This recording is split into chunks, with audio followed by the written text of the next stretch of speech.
where was the point when you guys realized that it wasn't cutting out to be the way we thought it would? You know, kind of like how Francis had this vision and it wasn't flowing as he wanted it to. There was all these discrepancies. So in the post-production of this doc, where did you guys feel that this is not going anywhere other than just some behind the scene footages and there's no arc to the story? And how did you guys sort of deal with that? Well, when things started to pop and come alive for me was when we started inserting that audio of Francis into the scenes. Whereas before, maybe we only had, the current interview from him and, behind the scenes footage and some lines from Eleanor from her book. But when you started layering these things, the things just opened up in a way that I had never, imagined was something that would be possible on this. Hmm. I mean, Jay. Yeah, I mean, it's kind of, it's true of so many documentaries. You initially kind of sort of think, you know, uh, what's really great on the bus? What are we gonna, what are we gonna have on there? What are we gonna take on the journey? And sort of then you're sort of just thinking about things in terms of like, okay, highlights or things that are like that really pop to you and all that, or that are that whatever emotional or that are very that are very powerful elements of story, and then it's like it's just kind of an evolution because as you keep finding things, I think also again like just even going back and thinking about more of it along the kind of like let's think about it like any feature like a story. Let's think about the writing of it. Let's think about how we might really kind of lay it out because I remember we certainly did.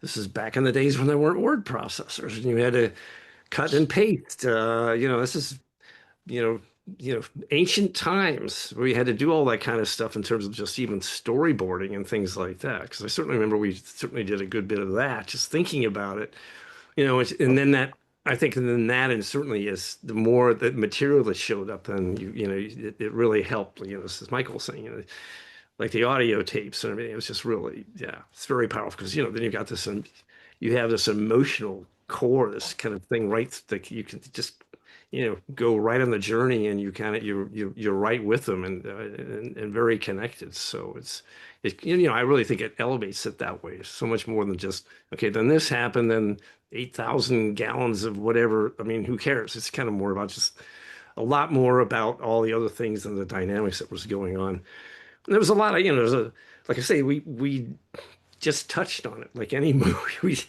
We really yeah, there was a lot of stuff going on that went on we just because it was Francis and Eleanor's project ultimately. So we had to be very Mindful of that. mindful of that. Sure. Yeah. So yeah. Okay. And I know it's been a long time, right? And it's hard to recall certain moments, but do you guys Long time. remember? Well, I mean, in terms of refreshing your memory more than anything else, is that were there any days where it was like, pulling your hair and like, okay, this is like, we're just so effed up. This is not, I mean, I know you guys talked about all these archival audio that you found, but I know from experience that almost every day, whether it's production or post-production, there's something that's not going right the way you want to, and you have to pull your hair and give yourself a break. Were there any moments that you guys recall, any one of you or each of you?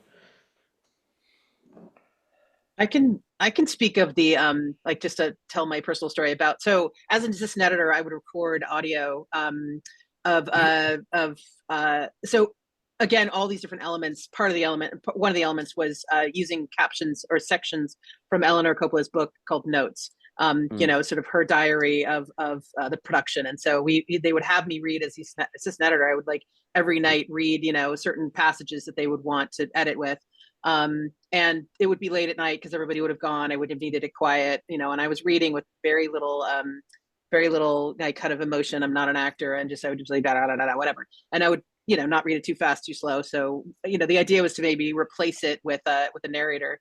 Um, and so most of the cuts that everybody saw, my voice was in there. When we screened it a couple weeks before Cannes, we had recorded Micah Learned, who was an actor and actress who she was cast originally, right? They shot, she was cast as Colonel Kurtz's wife, and I believe they had shot some sequences with her, Willard coming back. I think either it was scripted. No, they did shoot it, right, guys? Do you remember? I think they shot it. Yeah. I know it was scripted. Anyway, so Michael Learned played Colonel Kurtz's wife. Willard comes back to the States, talks to her, and says, and that's when he, there's a scene with them. Anyway, so Michael Learned, they brought, just as a trivia thing, hey, Michael Learned's going to come and do the VO for this. And she did a great job, but it was not. So when we were screening for just right before Cannes, there's new VO, and there's a lot of people in the room, and Francis in particular said, wait a minute, everything is great. I had a couple notes here and there, but the VO is totally wrong.